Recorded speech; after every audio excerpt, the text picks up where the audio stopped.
Vitube e Eliezer comemoraram os 2 meses do filho Ravi. Eles também são pais da Lua. Ao compartilhar as fotos, Avi escreveu: "E hoje, com você recuperado, bem, saudável, com seu corpinho tão pequeno, mas tão guerreiro.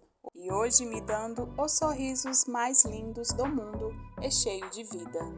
Obrigada, meu Deus, eu sei que foi você. Eu nunca vou me esquecer."